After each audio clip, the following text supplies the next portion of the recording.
Hi everybody, welcome to a compilation of photographs and videos that I took as part of a trip that I made to Arizona and Utah in April of 2023.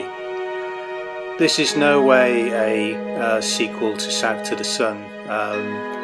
That was a holiday compilation that my dad did in the early 60s. And he battled with slide projectors and reel-to-reel tape recorders. I could never come anywhere close to what he achieved, although in many ways this is a tribute to him. I hope you enjoy these memories of this fantastic trip that I made.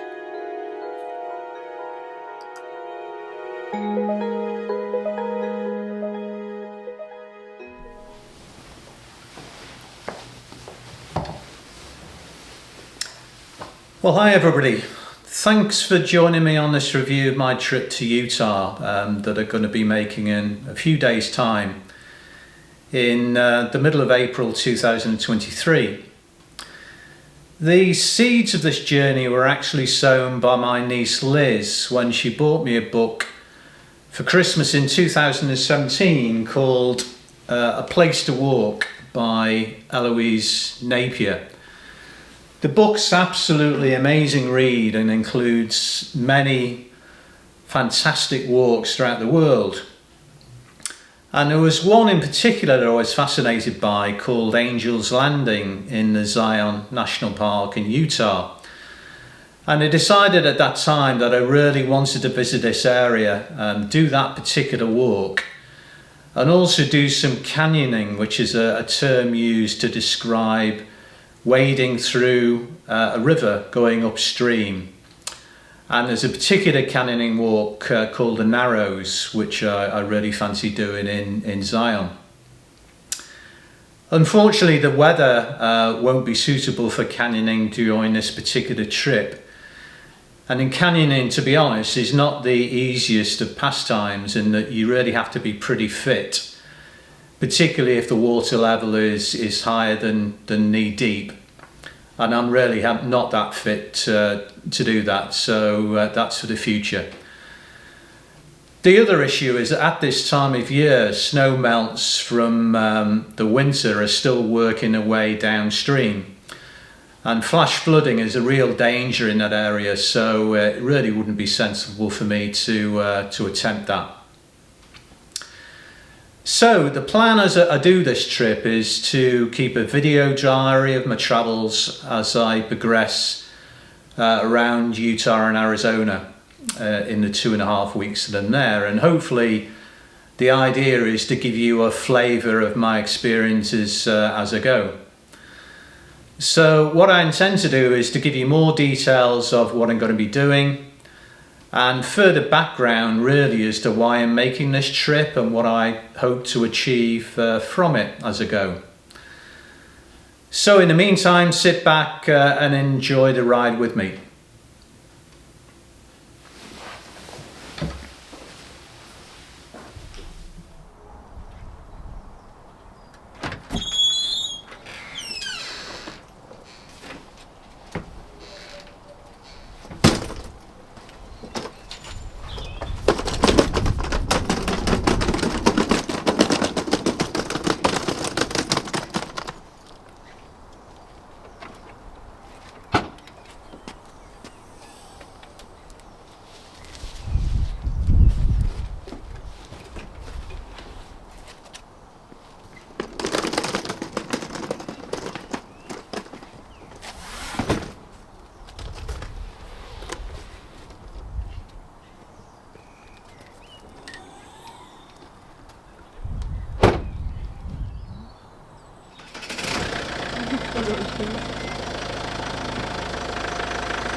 Well, hi everybody. So this is me at the end of, well, nearly at the end of day one. So I'm still in the UK.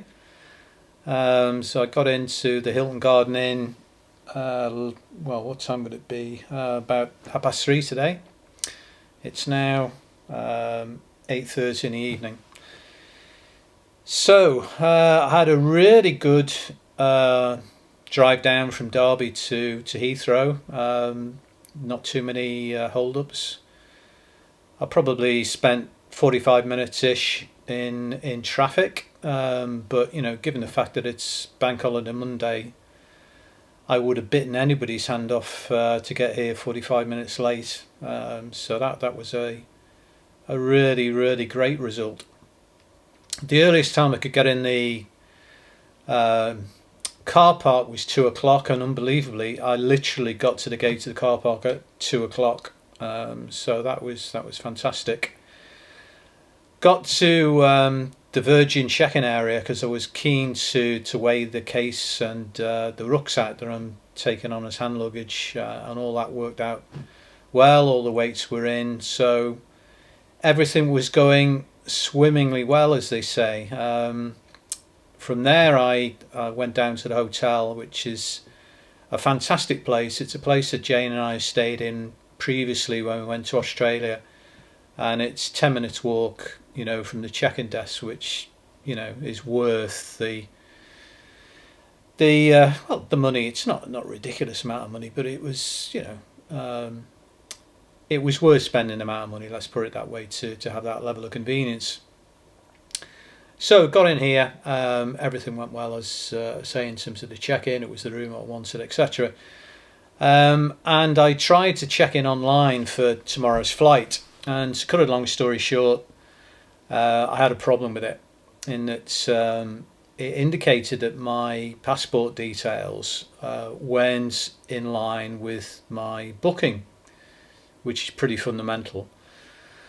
So, right, with that, I hot-footed it over to the Virgin check-in area again, and explained the situation, and I'm assured that everything's fine.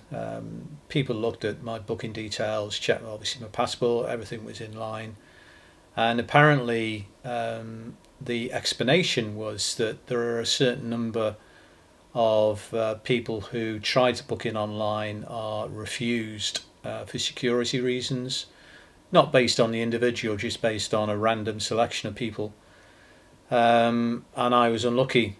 So that sounds okay, but me being me, I'm going to go down first thing in the morning to check in physically at a check-in desk, which apparently I can do early in the morning tomorrow, just to make sure everything is as it should be, and then I can come back to the hotel, get some breakfast, and chill out for the rest of the morning because my flight isn't until 4:30.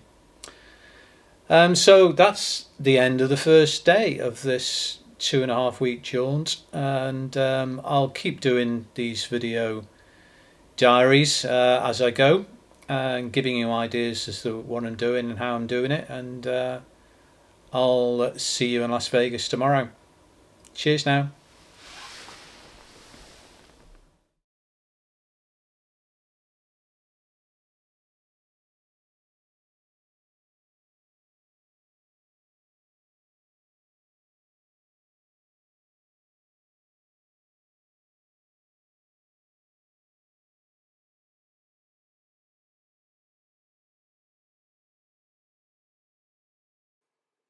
So, day two of the trip.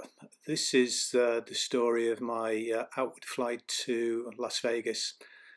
Got through international departures and the security really easily and quickly, and arrived at the gate in really good time.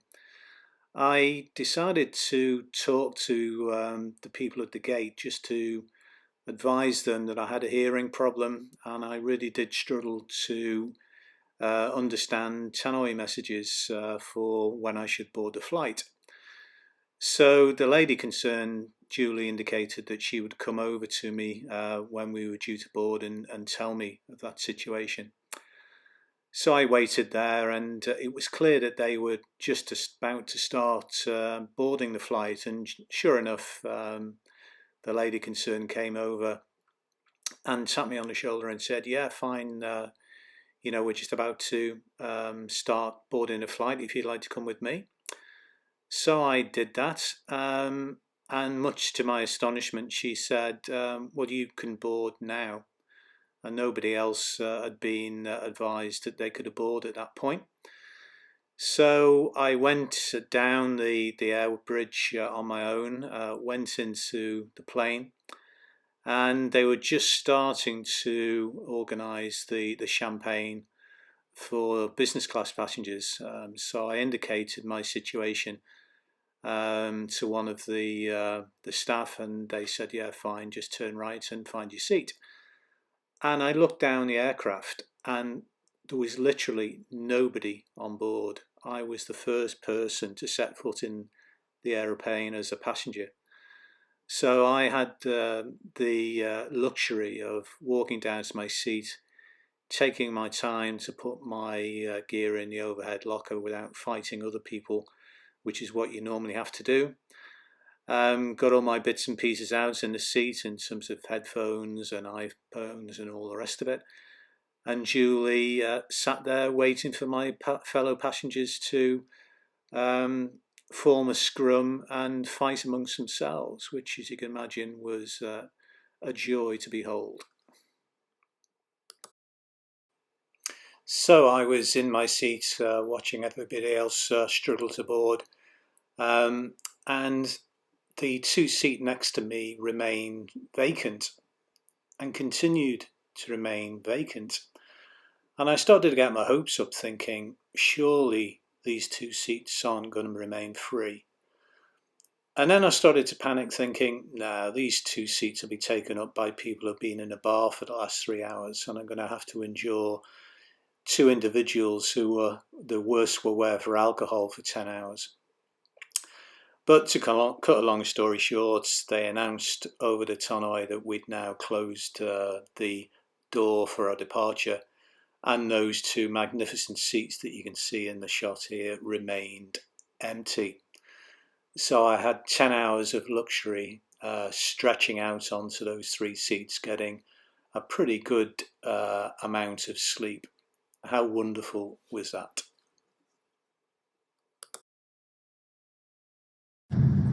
This is our approach into Las Vegas Airport after the 10 hours of flying from the UK.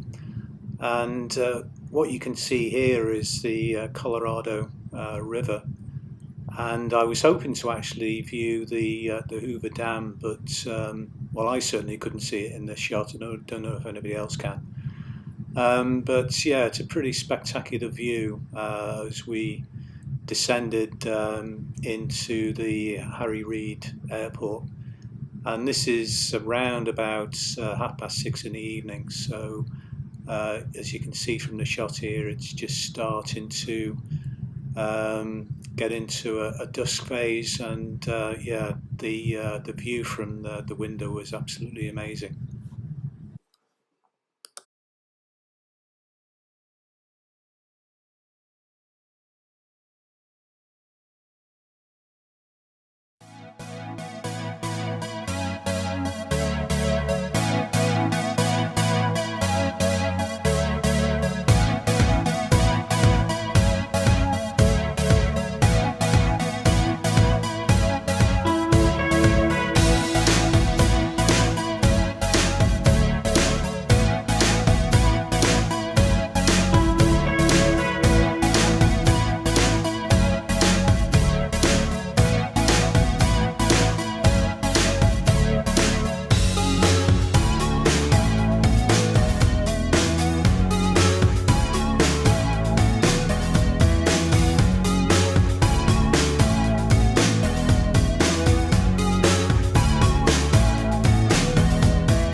Well, hi everybody, it's me again. Today is the end of Friday, so here's the summary of what I've been doing today, and what a day it has been. It's been a totally action-packed from start to finish. Can I keep the pace up for these 2 weeks is the question. A pretty early start this morning. I got up at 6:30. By design. The plan was to drive into the park rather than get a shuttle bus to try and beat the crowds. So I got down for breakfast at 7, finished up at 7:30 and was on the road soon after that. And there was quite a significant snowfall last night. There was quite a bit of snow on the car when I drove off this morning, and very early it was thick fog, which luckily burnt off pretty quickly. I got to the parking place and proceeded to walk to the start of the Queen's Garden Trail, which was the trail that I decided to do.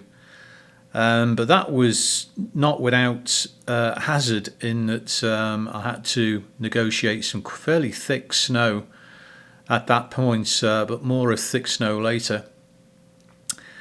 The best thing about it was what a decision to drive and get up early, because I wouldn't say I had the park to myself, but it wasn't far off. There was 2, maybe 3 people that I bumped into, and actually going down the trail, and it was starting from the rim of the canyon, going down to the canyon floor. I saw, as I say, 2 or 3 people. Absolutely magnificent. And what a trail it was. I was totally blown away by the rock formations. I've never seen anything like it in lifetime before. It was just magnificent, unbelievable. I mean, if the photographs come out, and they look reasonable from what I've seen on the camera, I just hope they give you an impression, because it was just out of this world. It was one of those situations in life where you're looking forward to something, but there's always a bit of a worry if it's going to be an anticlimax. Well, not this. This was just staggeringly good. So I got to the bottom of the canyon, and the plan was to go up the Navajo Trail, which would make a big loop. But that was closed due to a rockfall and to icing conditions. So basically I had to retrace my steps going back up the Queen's Garden Trail. And at this time, this now is probably 10 o'clock-ish, I met loads of people going down the trail. So these are all the people who have gone on the shuttle bus, and it just reaffirmed a very smug sort of Pete Steedman thinking, well, I've got it right and you've got it wrong. But hey, I still enjoyed it anyway, seeing different views, obviously from a different perspective, going up the trail rather than down it. The one thing I found quite tough was going up the trail. I was, struggling on occasions. But as somebody said to me later on the day in the visitor centre, one of the rangers said, well, listen, you're at 8,000 feet altitude. And I thought, yeah, okay. So it's hardly surprising that you're going to be a bit breathless. So that made me feel an awful lot better during the day. So I got to the top of the trail and headed to a hotel, the only hotel, in fact, that was actually in the park, for lunch. So I had a nice bowl of soup there, which was good. But before I got to the hotel, I just went a bit off-piste from the path, which wasn't the best move in the world, because I suddenly encountered literally 2-3 foot depth of snow. So I was trying to clamber through this snow, and every step was I was effectively going into knee-deep snow, and it was quite difficult to get out, to be honest. I mean, in the end, I was on all fours on the top of the snow, almost trying to swim out of it. It was bizarre, absolutely bizarre. But hey, another experience in Bruce Canyon. So I then went back to the car after lunch and headed down to the visitors centre to talk to some rangers about what I should do tomorrow. And that's when I was confronted by the ranger who said, well, Pete, what I would do is I'd get up really early and I'd see the sunrise. So when you say really early, what time's that? Well, you need to be at Bruce Point for 6:15 latest. But this guy was just going on and on and on as to how absolutely magnificent it is at sunrise. And as the sun does rise, you've obviously got a very narrow angle. And he said that it catches the rock formations and produces some unbelievable colours and shadows and everything else. So I thought, in for a penny here, I've got to do it. So that's the plan tomorrow, to get up at 5:30 in the morning, can you believe, and head out to Bruce Point and see the sunrise, hopefully. I actually hired some crampons from a place just down the road today, because the guy said if you go down into the canyon, which is obviously what I want to do, to get some photography in the canyon rather than on top of the rim, he said you'll definitely need crampons. So I said, okay, right. Some Germans who we were speaking to on the walk of Queen's Trail said that they hired these crampons for $10 a day. So I thought, well, too good to miss. So I've duly got some hired crampons tomorrow. First time I've ever used crampons, so that'll be interesting. So what a day. What an absolutely epic day it's been. I'm absolutely shattered, and I'm trying to do the right thing. You know, I got back in the hotel about 3:00 this afternoon, and you know, I thought, well, just be sensible here, Pete. Just try and take it easy for the rest of the day and try and rest up to give me a sporting chance of attacking what I've just told you about tomorrow's adventures. So that was Friday. I hope you're enjoying these summaries I'm giving you, and hopefully it gives you some idea as to the experiences I'm having on this trip. So I look forward to chatting tomorrow.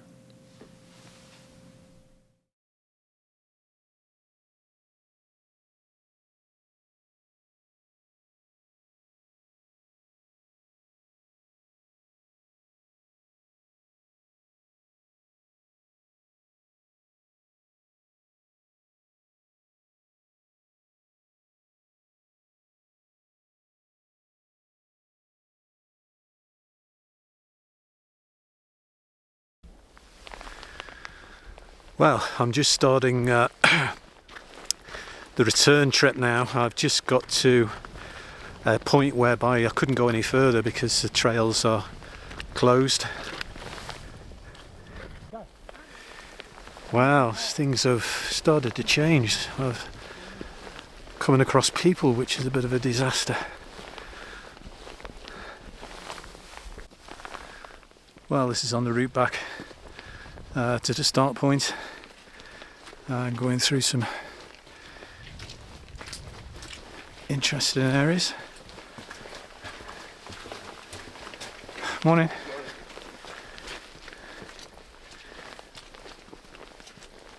And there's loads of people at the moment.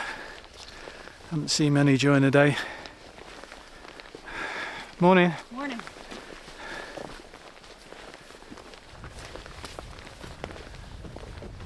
Wow.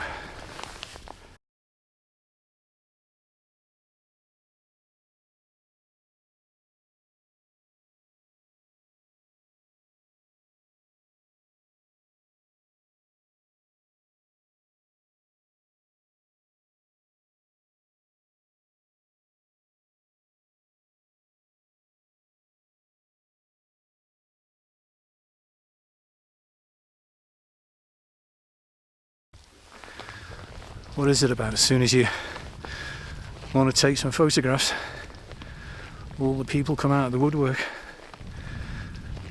Well, this has just been a most amazing experience.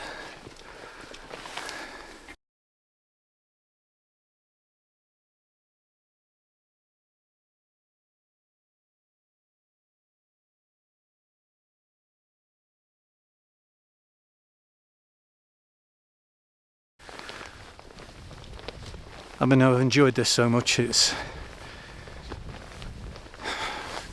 just been incredible to experience this. As I was saying to somebody earlier on, for once in your life, you're really looking forward to something, and it absolutely hasn't disappointed. In fact, it's exceeded expectations. It's amazing. Still trying to get some commentary in here before I meet more people, but it's incredible. I could well recommend anybody coming here. Well, just trying to do some more commentary here without people.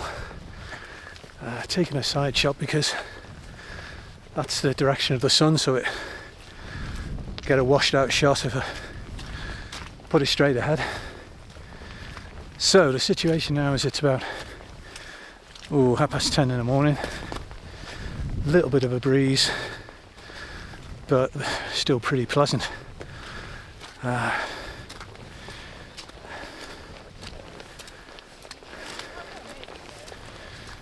Morning. Wait, maybe what?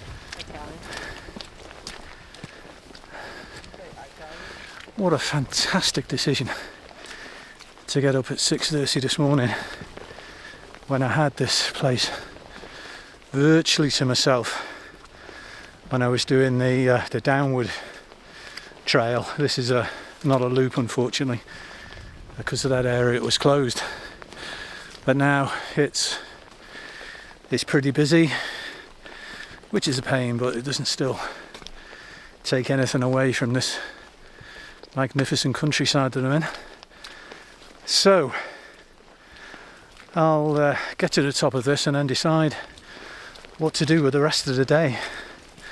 The big thing is to try and get some crampons tonight, which will enable me to do a loop called the Fairy Loop, which is quite strenuous but cannot be attempted without crampons, and it hasn't got that many people there, so that's the plan. But hey, I can take it easy and go with the flow, as they say.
viens, on vous appelle, on vous dit comment.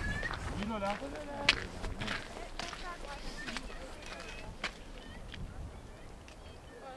c'est gentil, mon cœur. C'est trop gentil.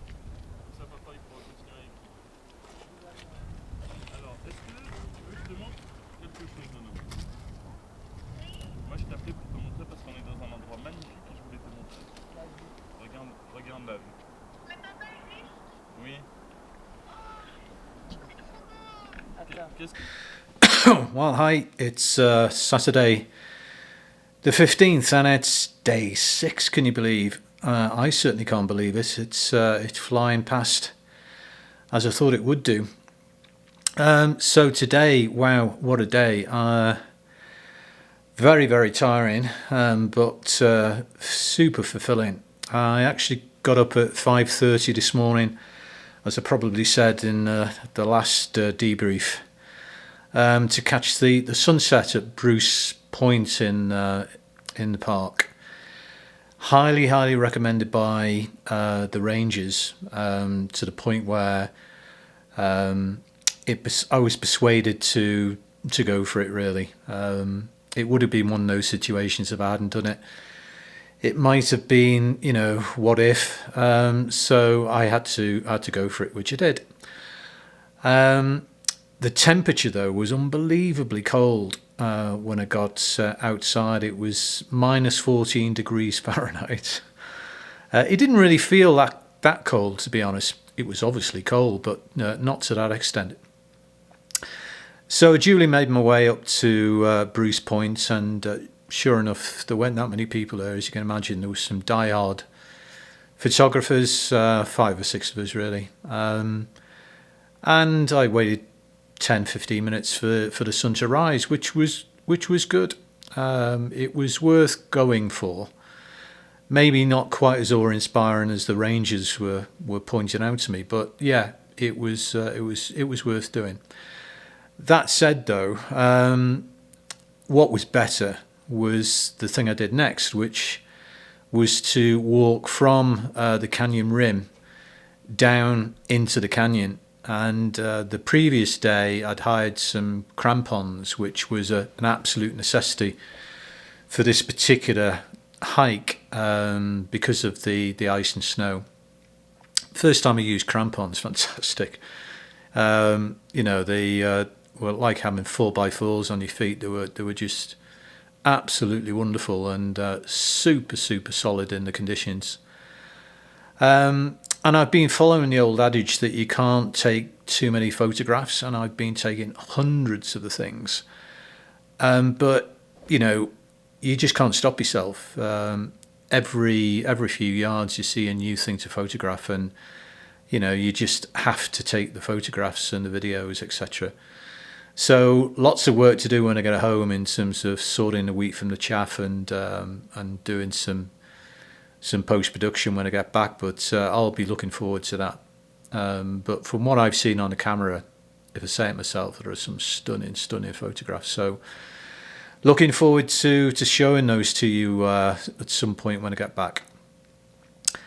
So after I climbed back out of the canyon, I went for a walk along the rim just to see what one or two other points of interest before I'm leaving the area tomorrow. But the batteries that feed Pete Steedman were wearing thin around about lunchtime. So I thought the best thing to do is to be sensible here. Let's get back to the hotel and spend the rest of the day just taking it easy, chilling out, doing some packing in readiness for the journey tomorrow to Capitol Reef, which is about a 2-hour drive. So yeah, I'll just knock that off after breakfast tomorrow. I did some reading up on guidebooks, so I know what I'm going to be doing in Capitol Reef when I get there. I'm only there for 2 nights, so in effect 1 full day. So it's kind of nice to have that under my belt, so I know what I'm doing, and I know what the plan is. So this is the end for me at Bruce Canyon. It's been an absolute ball. I've loved every second of it. the weather's just been incredible, and yeah, the views and the hiking has just been amazing. Something I've never experienced before in all the walking I've done. It was arguably similar to Andalusia, although not quite as intense. When we were, in the snowstorms, so I didn't have the wind and the zero visibility, but certainly had the thick snow, which was sort of kind of a surprise. I knew it was going to be cold, but I didn't really expect the level of snow and ice. But it really set everything off to a T. It gave another dimension to the viewpoints and being photographed. So that's the end of Bruce. The end of day 6. Hoping you're enjoying these debriefs and summaries I'm giving you, and I'll give you some more tomorrow when I get to Capitol Reef. Okay, bye bye.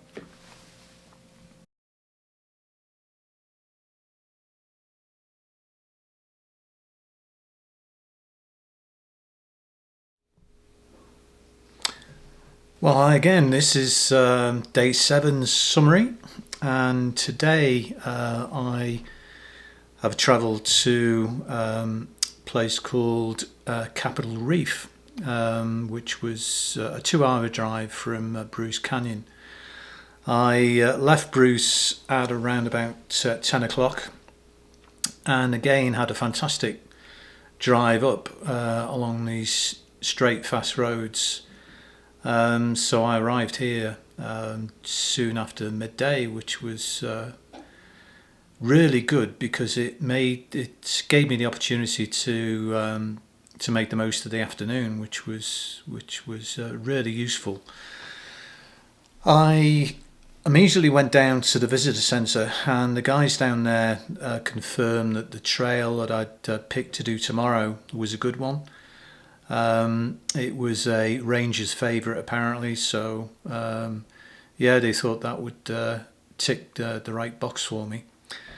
And they also mentioned a place called Hickman's Bridge, and they suggested that I went up there this afternoon around about 4:30 to miss out on the crowds, and I duly did that.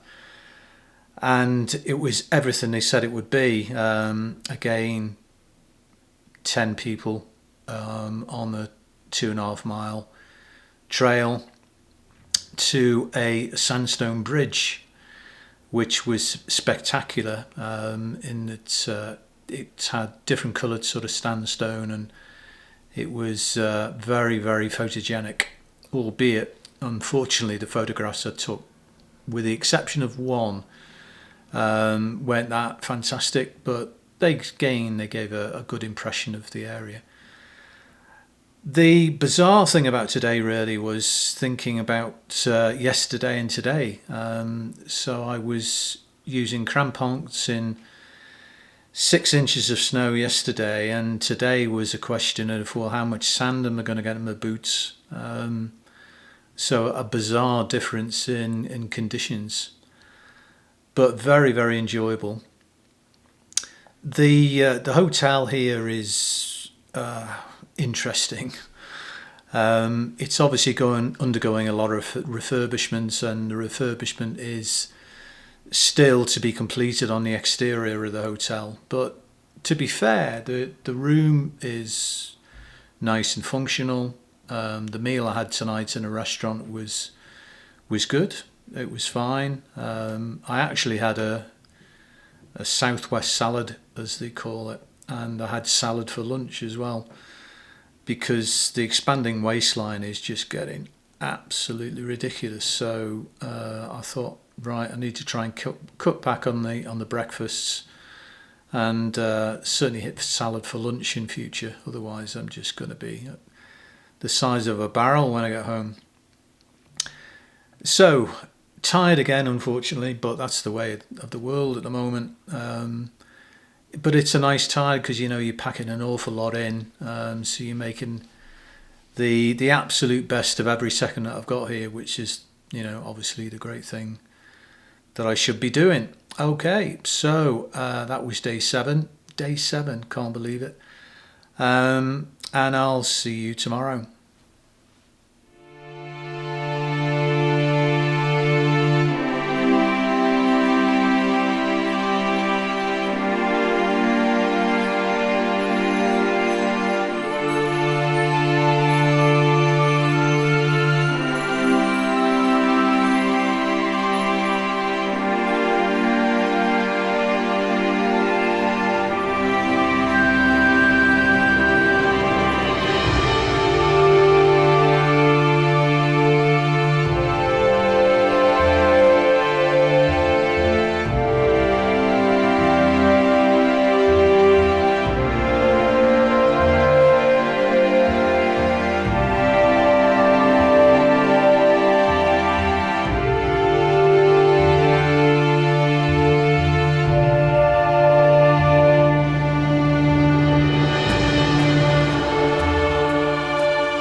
Well, I've completed the Kohlhab route,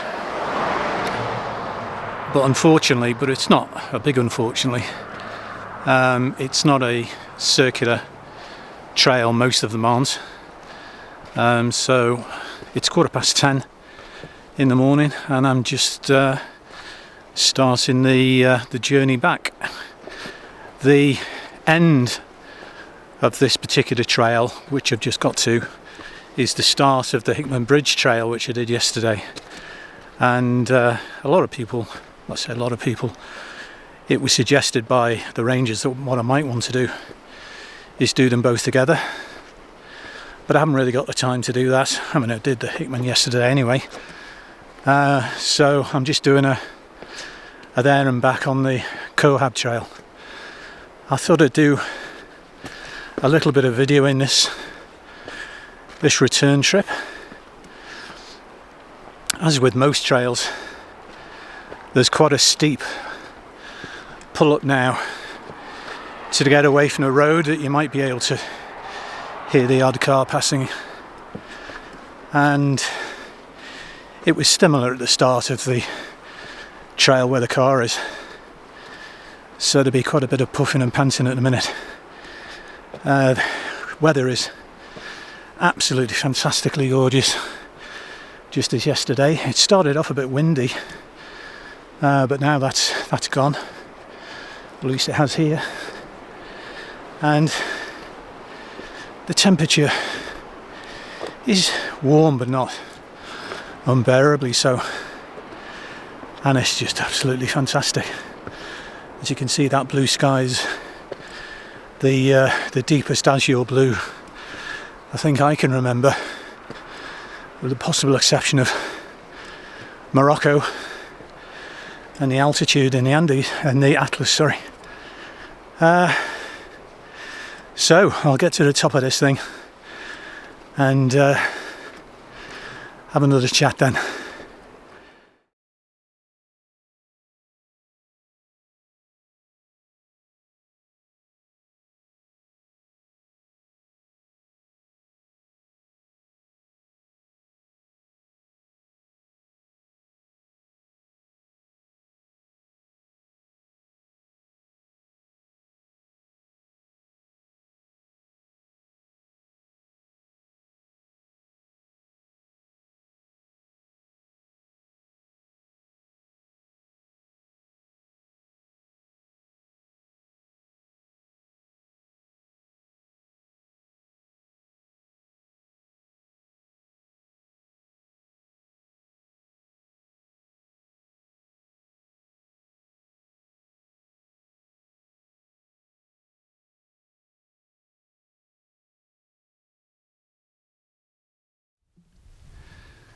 So, I'm now just about to enter the narrow part of the canyon, which was the main reason why I picked this particular hike, because a lot of the scenes on this trip are going to be big, wide, expansive vistas, and this is very much more sort of an intimate style, where the sides of the quite small canyon by comparison to things in this part of the world are not that high and, as I say, quite narrow.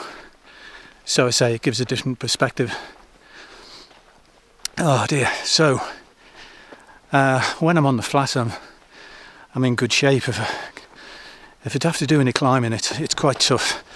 It's still 6,000 feet here, and the temperature I know is probably mid-70s. But it's absolutely gorgeous, very pleasant, not in any way a struggle. Although, you know, you're doing a good walk, so that's what hiking and walking is all about after it all at the end of the day. Going back the opposite way, obviously the time is moving on now. It's probably about 11:15. There's the Oddmore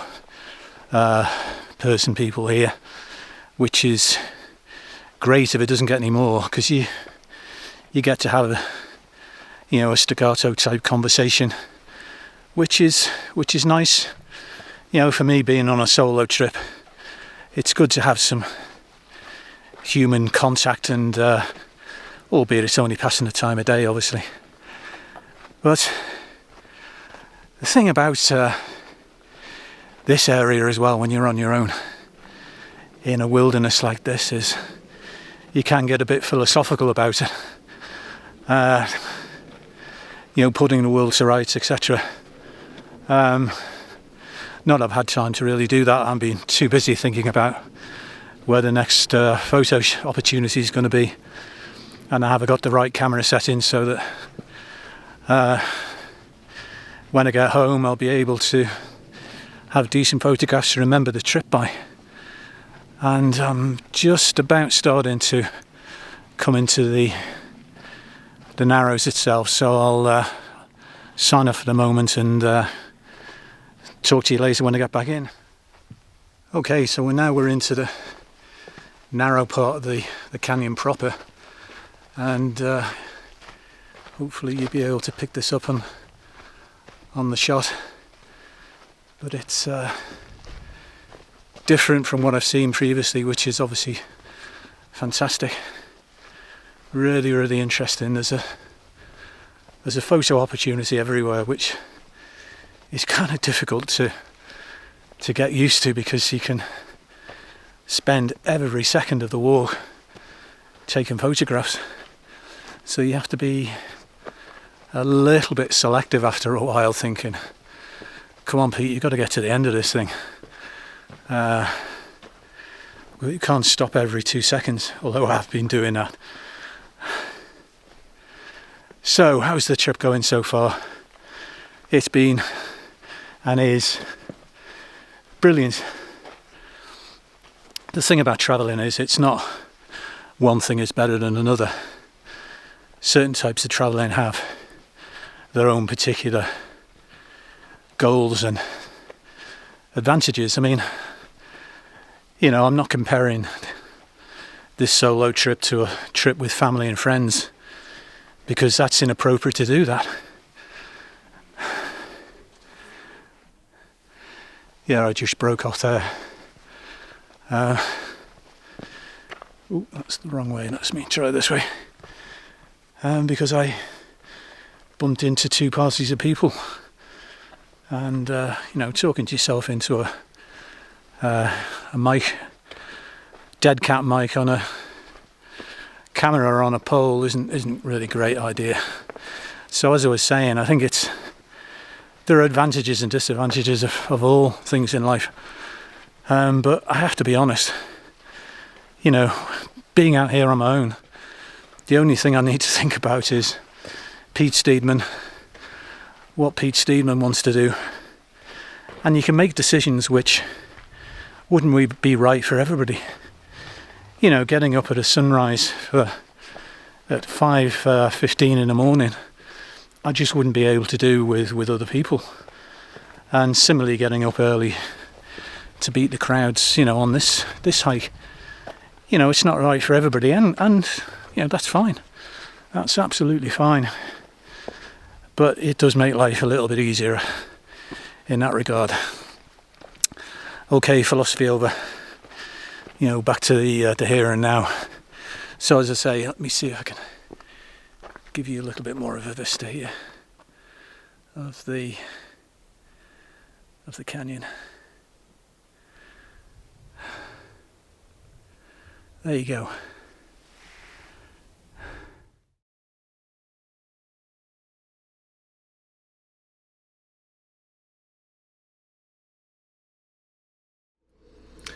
Well, hi again everybody. This is the summary for Monday the 17th of April, and it's been another fantastic day. I've done one trail called the Kohat Trail, and I won't say too much about that because I did quite a bit of videoing along the trail, certainly along the base of the trail.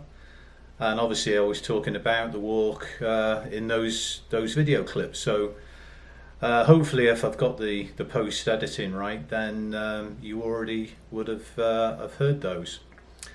So basically today was getting up reasonably early, not too early.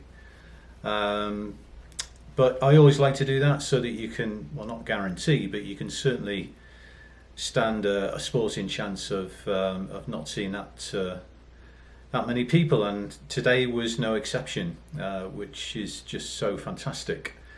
Here's me not talking, saying I'm not going to talk about the hike, and I'm talking about the hike.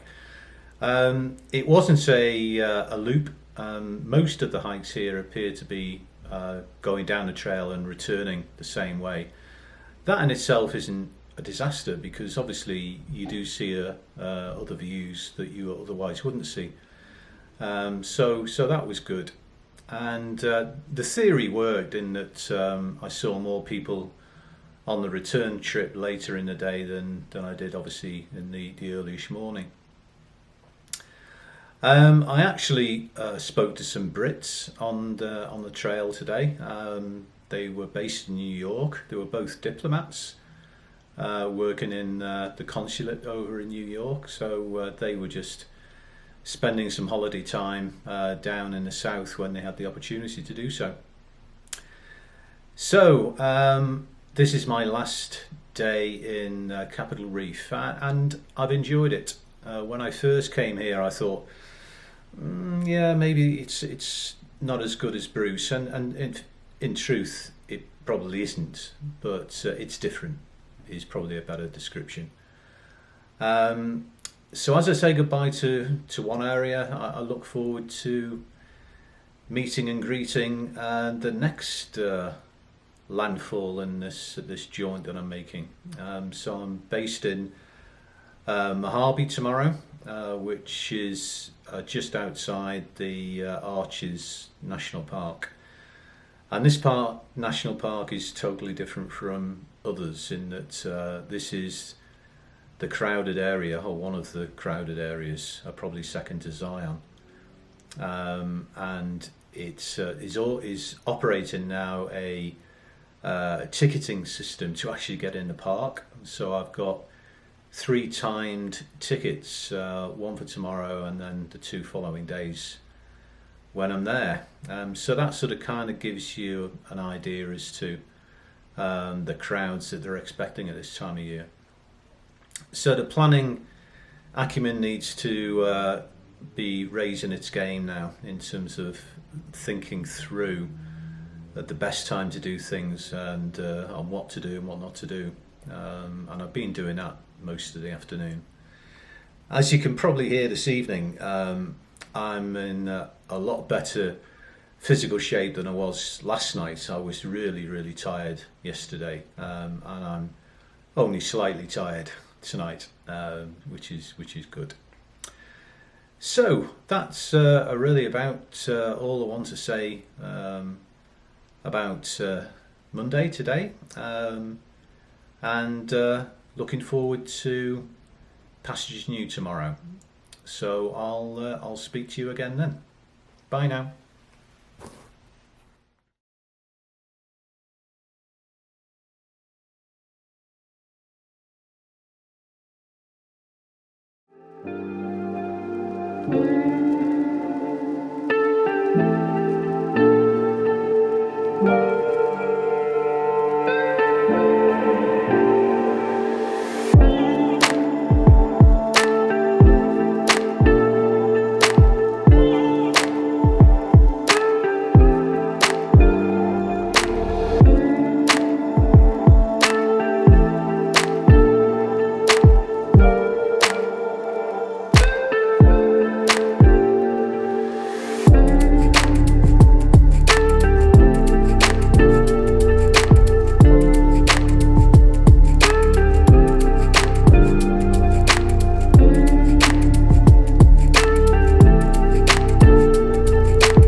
Well, hi everybody.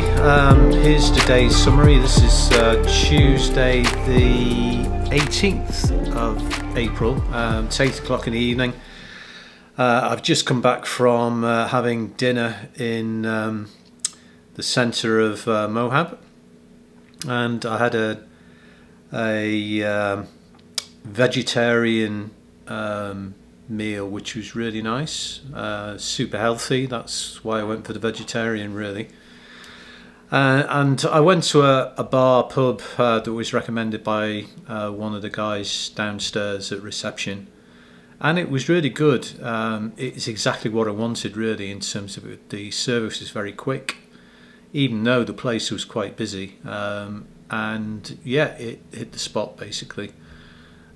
Just the amount that I needed to recharge the fuel batteries. So today, obviously, I left Capital Reef around about 10ish, and again, as per usual, and not wishing to repeat myself, the road journey was very good, very fast, very straight. And the views on the road were quite interesting. It was more of a lunar landscape than a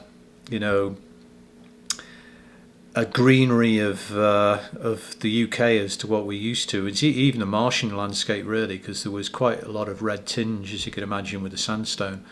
But the sort of vista off the road was okay. It wasn't sort of photogenic, but it was quite dusty and barren, and everything that Jane wouldn't enjoy for sure.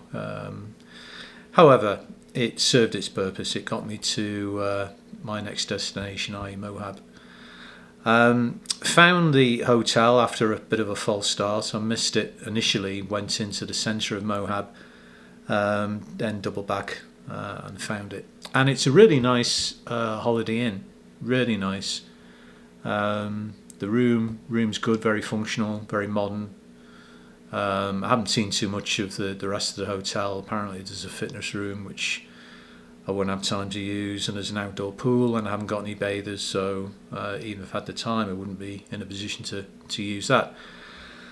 But what I did do, I went down to the visitor centre at Arches National Park and checked out my itinerary with the people who know, the experts, and they concurred that what I had planned to do for the next 2 or 3 days seemed to be sensible.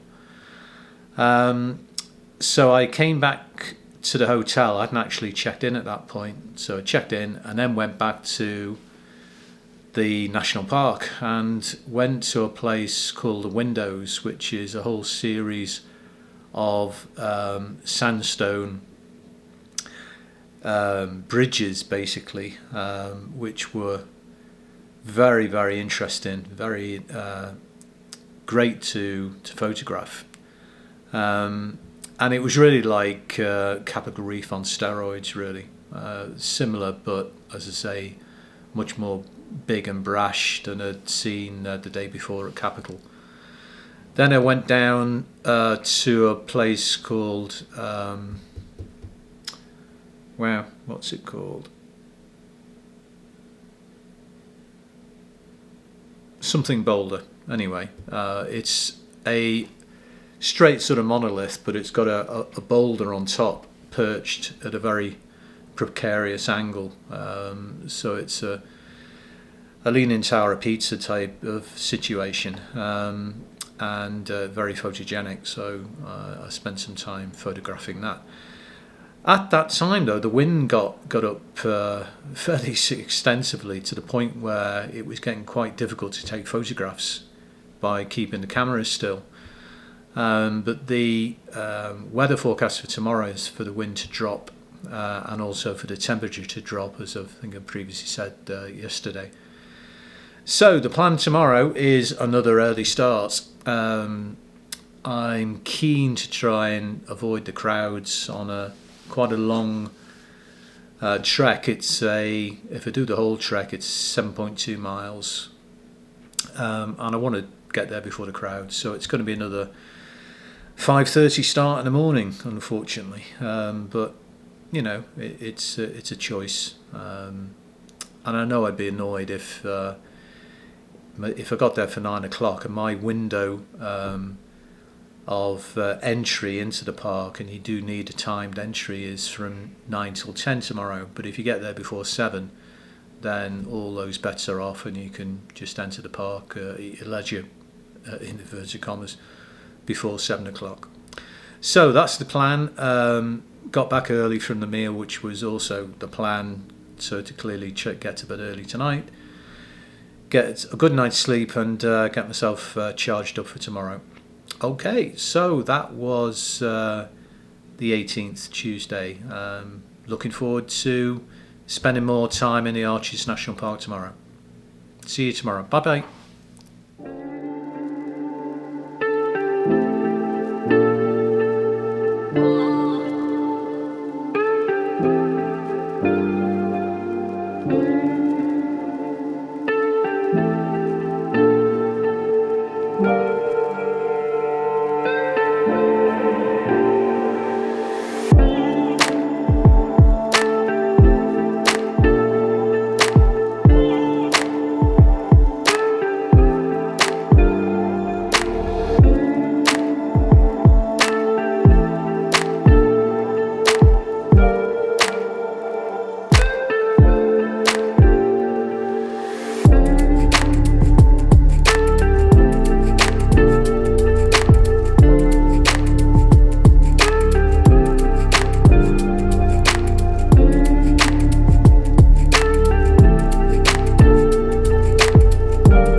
Well, hello everybody. This is the summary for the Wednesday, the 19th of April.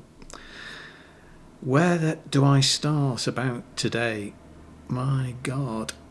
I got up at 5:30 this morning and decided to get an early start to miss the crowds. And unfortunately, the preceding night wasn't great in that the fan in the bathroom of my room was permanently murring, so that disrupted the night's sleep. So the first thing I did was went down to reception and said, right, I want to change the room. The fan isn't working very well. The guy basically said, fine, no problem, don't worry about it. You have your breakfast and I will change the whole room. And sure enough, he did. Obviously I'd packed the case, etc. But he came back to me about 50 minutes later, bearing in mind this is 5:30 in the morning, and he said, Mr. Steedman, you are now at room 311, everything's sorted. So that was good. Julie finished breakfast and went into the Arches National Park, got to the start of a trail, which was the longest trail in the whole of the national park, and there were still cars there. I arrived there 45 minutes drive going through the park, so I got there about 7:15 and proceeded to go on this walk, but I wasn't alone, albeit, you know, it was still fine, there weren't many crowds. And I went through 5 arches, sandstone arches, which were unbelievable from a photographic point of view, but also it was not an insignificant hike. I was going on some quite narrow precipices that hopefully you'll see in the photographs, and you know, the standard of walking was right up there with things I've done with the Freeman family in Europe. So you know, it was not a easy walk, but for all that, it was very challenging and it was very enjoyable. Then came back to the hotel and then chilled out for the afternoon, trying to be sensible. I know it's not my normal trait, but I tried to be sensible in terms of recharging batteries for the evening. And to cut a very long story short, I spoke to the reception people, asked for their advice as to where to go in the evening, and they basically said, Pete, we're going to drive you into the centre of Moab and we'll pick you up from wherever you want to be picked up from. I said, okay, that sounds good. And there was one of the managers in the hotel, she personally drove me there to a recommended restaurant. And she picked me up 3 or 4 hours later in her own time. So talk about customer service. It was unbelievable. So my 3 hours in Moab this evening, as you can probably gather, constituted to sampling some local brews in 3 hosteleries, and I absolutely loved it. It was absolutely brilliant, both in terms of the food. The beer was wonderful, and I made a point of going and sitting at bars. I wasn't sitting at a table. So I thought, in for a penny, in for a pound here, Pete. Go and sit with the bars, sit for the people, and have conversations. And they did. They flowed. The UK accent helped, and I spoke to loads of people about what they were doing and how they were enjoying their vacation and all the rest of it. And it was brilliant. Really, really enjoyed it. So I had a fantastic day. So tomorrow is my final day here in the Arches National Park, unfortunately. I've decided not to get up super early, which is what I was intended to do, but through previous conversations in the bars this evening, people have persuaded me, no, you'll be fine at 9 o'clock to get into the park. And I think that's the right decision, really.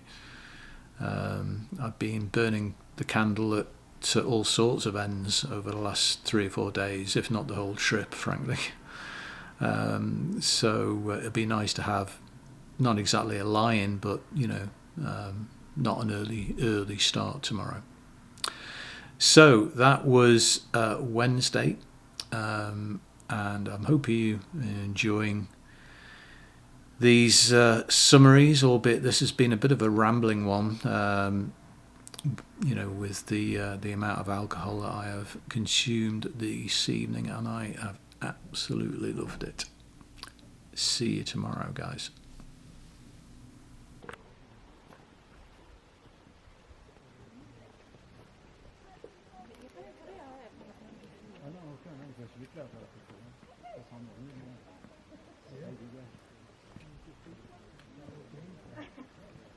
My makeup and everything is wrong because I've been sweating.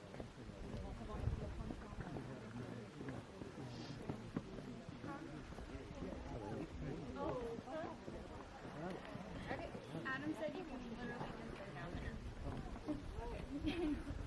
Not too much. Oh, we did it the second time and I didn't come down the first time.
Well, hi again, everybody. Tonight is Thursday, the 20th of April. So here's today's summary of what I've been doing throughout today.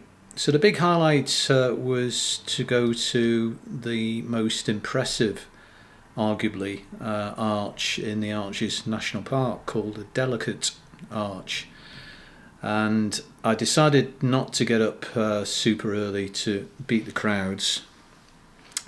So I went and used my timed entry ticket, which it's a new system they're trialling now, whereby if you enter the park between the hours of 7-4, then you can only do that if you've got a pre-loaded timed ticket. So my ticket was from 9 till 10, so I duly got down after breakfast at 9 o'clock, went into the park and drove to the car park for Delicate Arch. And I was obviously concerned because 9 o'clock is not, 5:30 in the morning, so therefore I was worried about crowds. And inevitably, there was a lot of people there, albeit I got a parking space reasonably easily. But there were a lot of people who were unloading and starting the 3.5 mile trek to the arch. So I duly got my act together as soon as I could and started off at a reasonably fast pace, obviously to try and beat the people to the arch. And like a lot of things I've said previously, this trek to the arch was not for the light-hearted. It was a fair trek. There was a lot of climbing involved in it, in terms of elevation, it took 3.5 miles. So it wasn't just a walk around the car park to get to it. So eventually I got there, and as like everything else in this trip today, my luck has just been absolutely in, because there were people there, but there weren't enough people there to make it ridiculous to try and get a photograph of the arch without anybody else in the shot, basically. A queue had just started to form, and it was obviously an unofficial queue, so you got to a point whereby people stood and stayed out of shot, and allowed people to go under the centre of the arch and let family and friends take photographs of them, and then the next person did exactly the same thing. And an Australian guy, without any prompting from me, said, would you like your photograph to be taken? So I duly gave him a phone, and he took some shots, which is good. You can't really see it's me in the photograph. I mean, I might be able to manipulate it to zoom in, but I got the record, basically, of having been there and got a photograph of it, which is great. Then I took some various other photographs on the trek, which were good, and really enjoyed it. The weather was fine, clear blue sky, which wasn't quite the situation of yesterday. Yesterday afternoon it got a bit cloudy, so photographically that wasn't great, but today was really good. And then I did another very short skirmish of a trail, really, just to take photographs, not to actually do the trek as such, because I was keen to get back to the hotel reasonably early, so that I could spend the afternoon today chilling out, get my energy back up to a reasonable level before I go to Monument Valley tomorrow. I've just literally come back from the pub, which was with walking distance of the hotel. It's only about 15 minutes down the highway, so I could have a drink or two, or drink or one actually, to make sure that I was in a fit state to drive tomorrow. So I was very sensible, very, very sensible. Again, how good is this? So that was today, and I'm sorry to leave this area. I was talking to somebody in a bar about the various highlights and of the places that I'm going to, and as we said, it's not a question of one is better than another, one is different from another, and Monument Valley will be different again. I'm actually staying on an Indian reservation. The hotel is in the reservation, and it's got a lot of history, Indian history, apparently. Whether that's for the tourists, we'll see tomorrow. But I'm really looking forward to it. It's a 150-mile drive, so it's a little bit further than what I've been doing the last trip or two. So we'll see how that goes. And I'll tell you about all tomorrow's adventures again tomorrow night. Okay, see you again.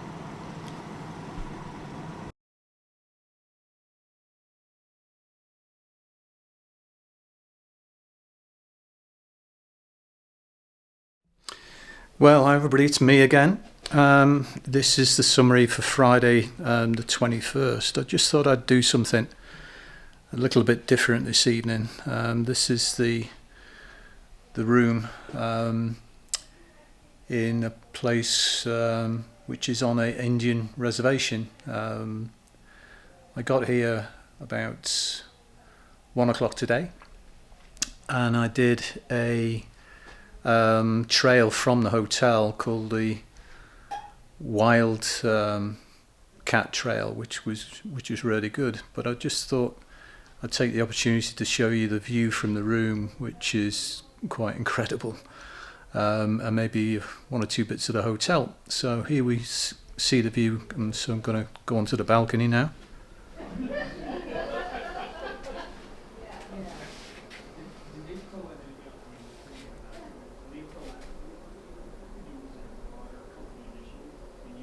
And that looks not particularly well exposed, but let's try and move it a bit.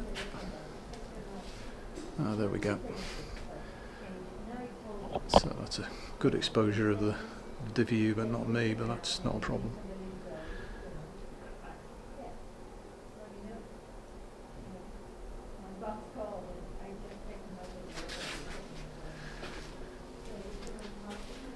So, I mean, that's got to be one of the most amazing hotel room views that I've ever experienced, for sure. Quite incredible.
So having spent just a single day at Monument Valley, I then proceeded on Saturday the 22nd to a place called Page, which is a lake resort.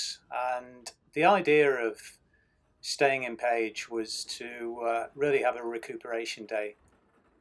No sightseeing, no hiking, really a 24 hours just to recharge the batteries in preparation for Zion National Park at the end of this trip. So Page, as you'll see in a minute, is a fairly swanky resort, nice hotel right next to a lakeside, and I enjoyed it. It was good food, good room, and yeah, it was just what I needed.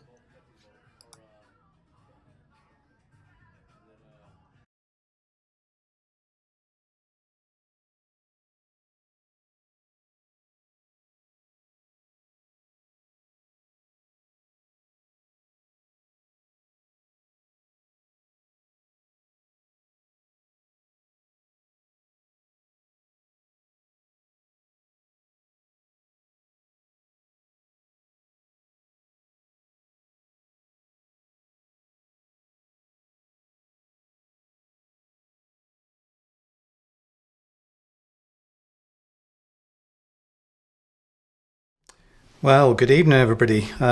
This is me again on Sunday, the 23rd of April. I didn't do a summary last night because it wasn't really too much to talk about the Lake Powell Resort, but I'll give you some information on that later. But this is my room at Zion Lodge, and it is absolutely fantastic.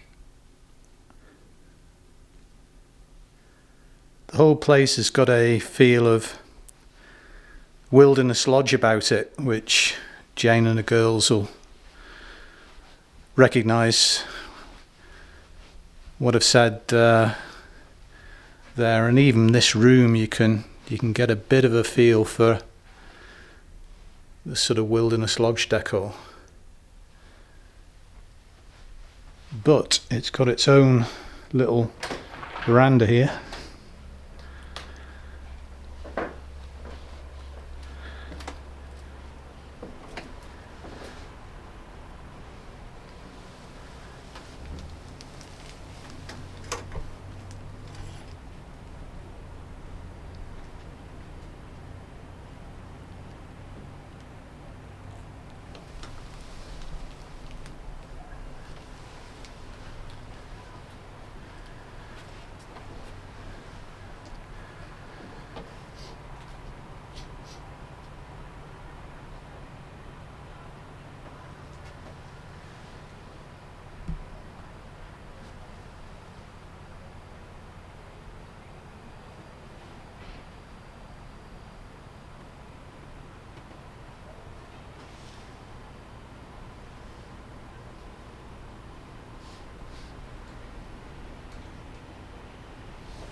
So hi again, everybody. After the room introduction, I just thought I'd give you again another brief as to what I did, well, both yesterday and today. So briefly yesterday, I arrived at a place called Page, following a 2-hour 50 drive from Monument Valley, and the guys put me in a resort, as they called it, Lake Powell Resort, which was very, very nice. And in different circumstances, it would have been brilliant. It was a big lakeside motel, really, quite swish. The restaurant was very, very nice in terms of a great view over the lake, and very well decorated, etc. But it didn't really sort of hit the spot for me as to what I wanted, really. I just really wanted to completely relax and chill out, I could have done without spending as much money as it cost, if I'm honest. in just something a little bit more basic, so I could just sort of crash out and recharge to get to Zion the following day. However, it was great. I mean, the food was good in the evening, the room was fine, etc., etc. So on to today. I left the Lake Powell Resort. It would have been around about 9:30 in the morning. And the way the time zones work where I'm at the moment is are weird. You know, you're crossing time zones all over the place. So I didn't know whether I was coming or going in terms of what the actual time was at the time I was at and what the time would be in Zion. Anyway, cut long story short, normal view in terms of the traffic and the journey and the driving. Yeah, it's fine, no problem at all. And I got to Zion around about what would it be, 1:30. Got into the lodge and the room wasn't ready, which was understandable at that time. So what I decided to do was knock off a trail. It was a 2-hour trail called the Watchman's Trail. And that started from the visitor centre, which is down the road from Zion Lodge. So obviously I killed 2 birds with 1 stone, had a chat with the rangers there as I'd done in previous parks and outlined the plan that I had put together and asked them as to whether they thought that was good, bad or indifferent. And they seemed to concur it was good for the 3 or 4 days that I'm here. So then I proceeded to do the Watchman's Trail, and again, as all the trails I've been in on this trip, really, it was, it wasn't for the faint-hearted. It was a steady climb for, must have been getting on for an hour or even longer. And the temperature was pretty high as well. It was in the mid-70s, and it's scheduled to be in the mid-80s tomorrow. But more of that later. And I got some fantastic shots, hopefully, of the trail and the sort of atmosphere that Zion, I think, has got, which again is different to the other parks, which is obviously fantastic. This is very, very sort of majestic. It's almost got a Yosemite, Yellowstone-y type of feel to it, albeit on a smaller scale. And as I previously said, the lodge here has got pangs of Wilderness Lodge, where I've stayed with Jane and the girls in the States previously. So did the trail, got to, it wasn't a loop, so it was a there and back job. So I got to the end of it around about 3:30, and I was keen to get back quickly so that I could get into the room, get settled in, and get my act together, because I knew I was going to get up very early tomorrow to beat the crowds. So my plan is to get up at probably 6 o'clock tomorrow, have breakfast, and then there's a trail called the Emerald Pools Trail, which sounds unbelievably good, and as a consequence everybody wants to go on it. But the big advantage is that you can walk it from the lodge, so there's no travel into the trailhead, so that'll be good. And from what I've been told, as long as I'm on the trail for around about 6:30, 6:45, then I should have not the trail to myself, obviously, but not a Disneyland view that it would be in about 9 or 10 o'clock in the morning.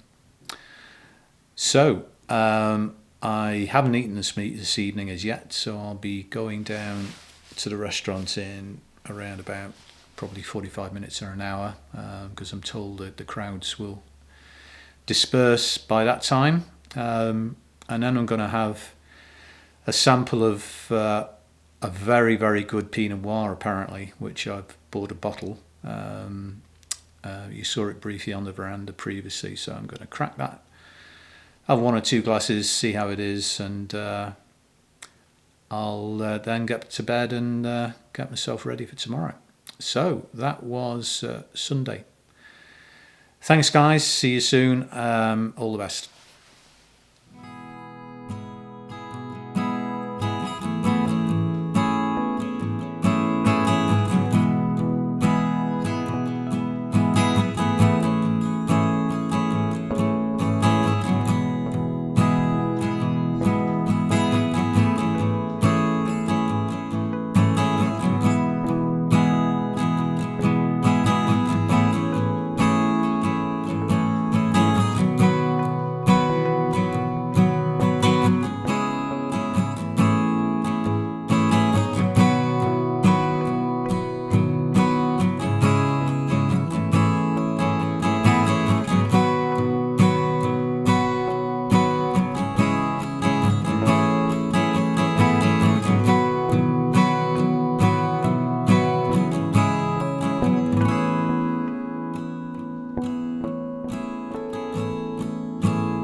Well, hi guys, it's me again. I just thought I'd try something a little bit different this evening for today's summary. I've come out to the edge of the property that is Zion Lodge to give you the day's rundown, and what an unbelievable day it's been.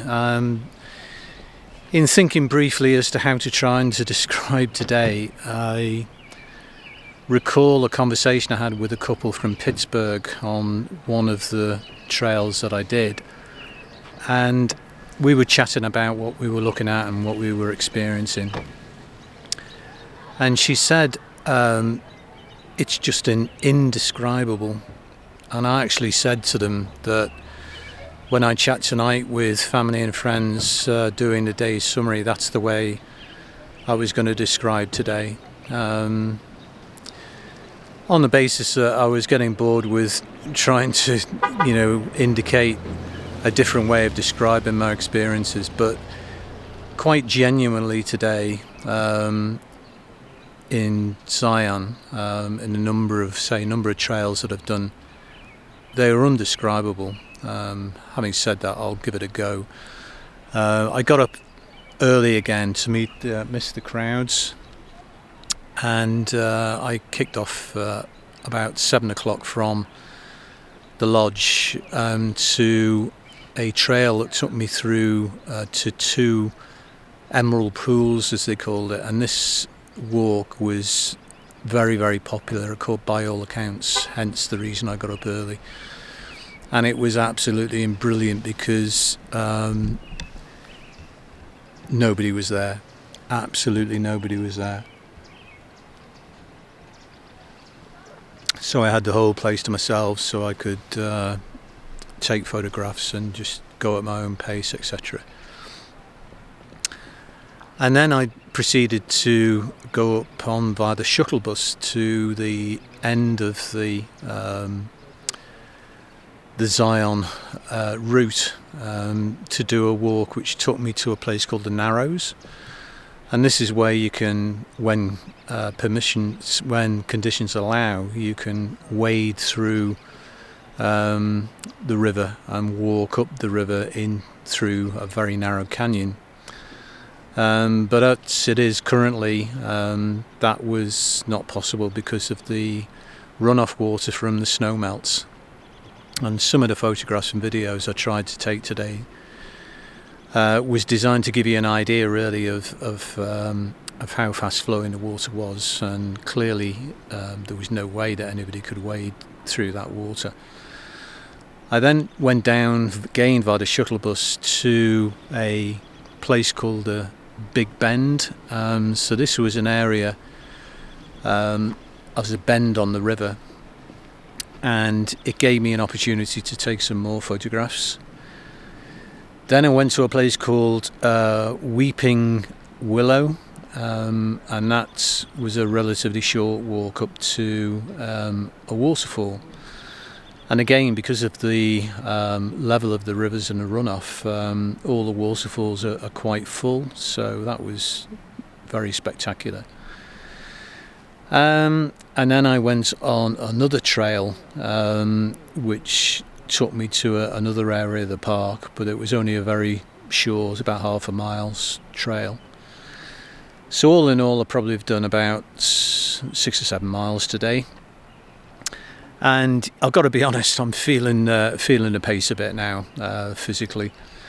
Not that I can't do the walking, it's just that at the end of the day I'm pretty damn tired. So looking forward to the amber nectar that they have here, which is a local brew, which is really, really nice. And as you've just seen, I'm still quaffing the bottle of Pinot Noir that I bought a few days ago. Where was it? It's in Page, actually, where I got this bottle. So another fantastic day in this place. The only disappointment, and arguably the only disappointment so far on the trip, is that I went into a lottery today to try and get a place to do Angel's Landing, which is a very famous hike on a pinnacle for about half a mile, where you require to hold on to a metal what would you call it, metal support. It's not a via ferrata, but it's so you're not carabined on, so it's just something to give you some support as you walk along a narrow ledge with 1,000-foot drop either side. But unfortunately I didn't make the lottery successfully, which, if I'm honest, might have been a good thing. I had to give it a go because I know that if I hadn't tried it, I would have regretted it, not putting my hat in the name in a hat to try and get it, get access to that particular area. Having said that, I'm still going to go up to the start of that tomorrow, so it's still going to be a nice walk, but it won't have the half mile of jeopardy, shall we say. Okay, so that was today. Looking forward to tomorrow as usual, and I'll see you again.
Well, hi everybody, this is Tuesday the 25th of April.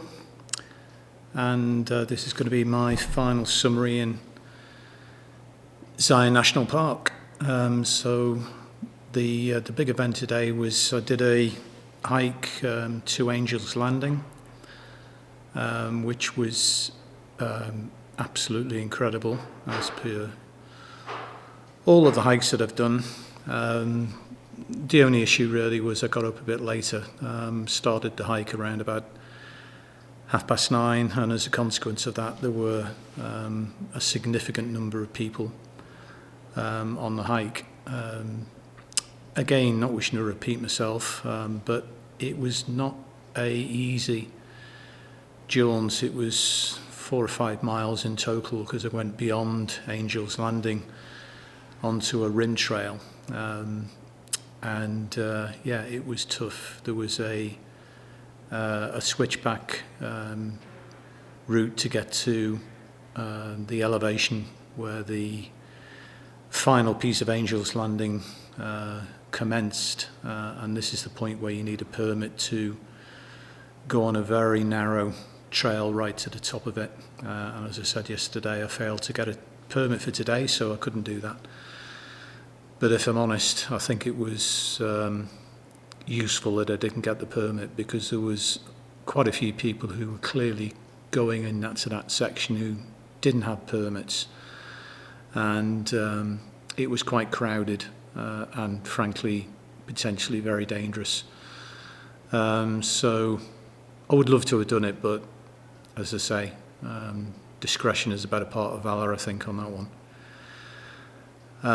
So yeah, photography was fantastic as usual, and after dinner tonight I checked out a number of photographs I'd taken on my phone, and I'm beginning to realise that the phone photographs were equally as good, if not better, than the ones on the decent camera I've got. So I went for a walk just beyond the hotel tonight, and at this time of the evening, it was 7:30ish, the light was absolutely unbelievable. So I took a load of photographs just with my phone, and they look good. They look very, very good. So be a bit ironic if the keepers, as they call it, are actually from a phone, not the Canon. So as I say, this is my final evening here in the lodge, and I'm very sorry to be leaving tomorrow. I mean, obviously it'd be great to see family and friends at the weekend, but you know, I will miss staying here, particularly significantly so. I've got one more night after tonight in a Holiday Inn in Springdale, which is the small village close to where the lodge is situated. So hopefully there'll be a final opportunity to have some decent food and a bar or two. Okay, so I'll do my final summary this time tomorrow. See you guys. These photographs are of one of the communal areas in the lodge where my room was located, and I actually took the previous summary video from one of those tables, as you can see.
So unfortunately, Zion was the final stage in this epic journey that I did to Utah and Arizona.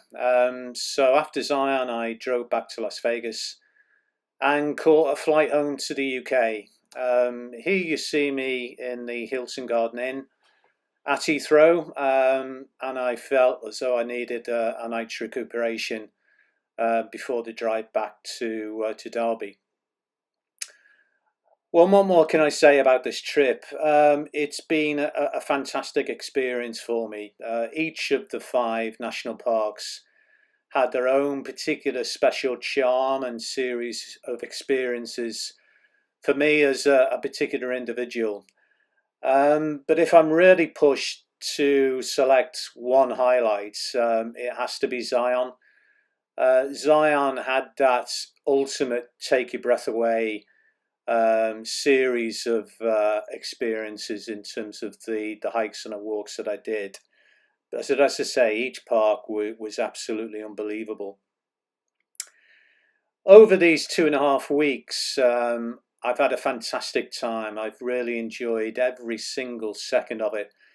And as well as doing the hiking and photography and good food, I also enjoyed exploring myself, and for it to be a voyage of discovery and really putting myself in a position where I'm outside my comfort zone on a regular basis, and I got a fantastic kick and charge out of that.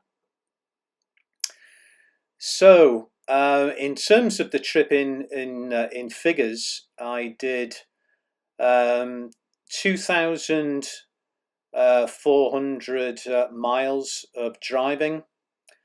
I did 262,507 steps, which culminated in 44 miles of trekking. The flights, I did 10,430 flight miles. And I also took 1,500 photographs. And I have to apologize if any of you guys have actually managed to wade through the 2 hours of this video. And if you've done that, well done. But I found it incredibly difficult to try and hone down the number of photographs that I took in various videos, as I'm sure you can appreciate. But thanks for watching. It's been great to do this compilation for you, and I've also enjoyed reminiscing when I've actually put this together. So thanks again, and hope to see you guys soon. Cheers now. Bye bye.